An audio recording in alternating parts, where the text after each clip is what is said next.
Poke it away to Brogdon and making no mistake about this, taking no chance. When it comes to the NBA, just because the season is over doesn't mean everything stops. In fact, the offseason is one of the most important parts of the whole NBA year because it's a chance for coaches, GMs, and owners to go and make big moves in order to try and make their new season even better. And given that the bubble season proved that things can switch up and end momentum very quickly, it's more important than ever to be prepared for the upcoming season. So allow us to show you top 8 perfect NBA trades that can happen before the next season. Be sure to like the video and subscribe to the channel. Number 8. Al Horford for Harrison Barnes. It's a sad fact in the NBA that just because a player does great on one team doesn't necessarily mean they'll do great on another. Al Horford had a breakout year with the Celtics in the 2018-2019 season, so his stocks went up huge and thus got paid big to come and help the 76ers. But for whatever reason, it just didn't work out, especially in the playoffs. Critics from all over were stunned that he wasn't able to perform at the level he should have, considering his previous season. So why keep him when he won't do much for the team, instead of trading for someone who might help? A lot of people think that trading him, and maybe a draft pick to the Kings to get Harrison Barnes, might be a good deal. The 6'8" former NBA champion has shot 39.0% from 3 over the past 2 years, and can take turns with Tobias Harris playing forward positions. Philly's spacing would greatly improve, and it would be getting a younger, cheaper player for its starting lineup. We've already seen the 76ers make some big changes this offseason. This might be the next step. Number 7. Pelicans trade for John Wall. John Wall at times is a game changer, and Washington has been lucky to have many good years with him. But he's injury prone, and sometimes he can be really inconsistent, which isn't what a team wants. Yet, because of how good he was pre-injuries, he signed a major deal with them, which many feel might be coming to an end soon rather than later. So instead of just losing him and getting nothing back, why not trade him? A potential destination for him is the New Orleans Pelicans, which may sound odd at first, but that could be a big get for them in one simple way. They have Zion, but they can't win with Zion alone. Wall would bring veteran experience and a potential push towards being more than just the Zion team. It would cost them some potentially big pieces, but if it works out, then you have 2 superstars leading the Pelicans to potential victory in a stacked Eastern Conference. Plus, while you still have to worry about Wall's productivity, he has someone like Zion to balance the load.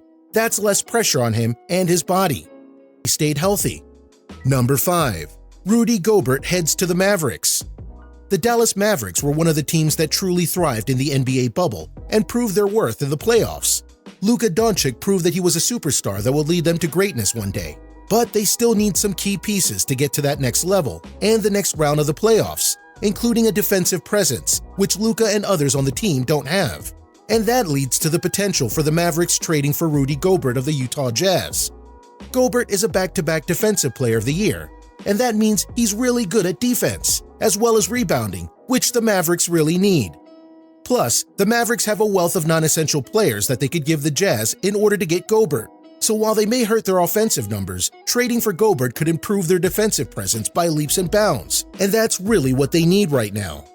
Number 4. Nuggets trade with the Kings to get Buddy Hield.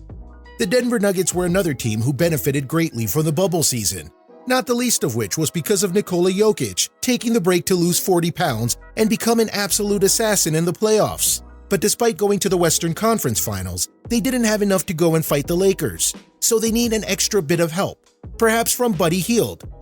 Hield is with the Kings right now, but isn't happy with it because he feels he's a starter, but they benched him a lot last year, causing a lot of tension. Hield is a career 41.1% shooter from 3, who would feast off passes from Jokic and Murray while keeping the floor wide open.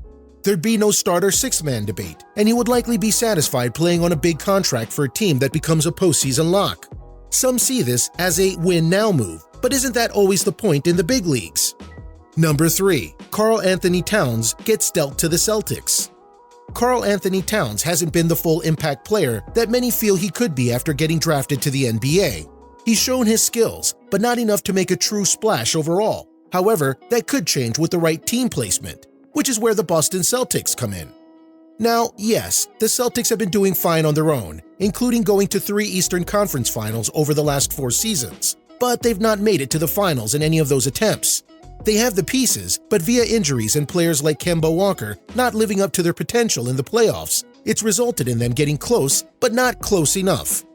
While Karl Anthony Towns may not be the only thing missing, it could give them a good presence inside that they really need to shake things up and potentially give them that push. It would be a costly trade, but as long as they could keep their big players like Walker, Tatum, and so on, and shore up their bench after dealing, this trade would give the Celtics that extra boost that even they know they need. Number 2. Aaron Gordon becomes a starter in OKC. Another harsh truth about the NBA is that you could be a great player on a team, but that team is nothing without you, and thus they don't perform very well. Aaron Gordon of the Orlando Magic is one such player. He's one of 2 power forwards on that team that has performed extremely well, but they didn't make Gordon the starter, and that means he's being underutilized. There are many teams interested in him, and one of them is the OKC Thunder, and they get a big player by trading him.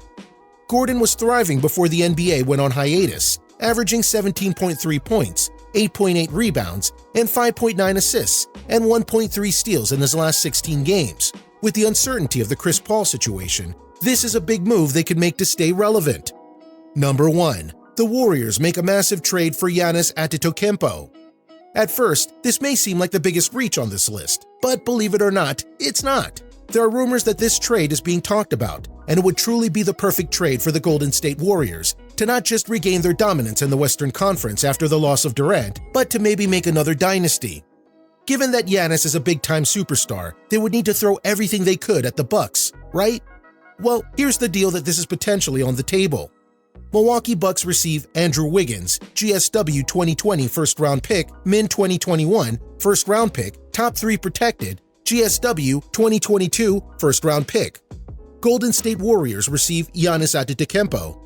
Yep, they'd be offering the Bucks a chance to go rebuild their team with a lot of draft picks versus potentially losing Giannis the following season.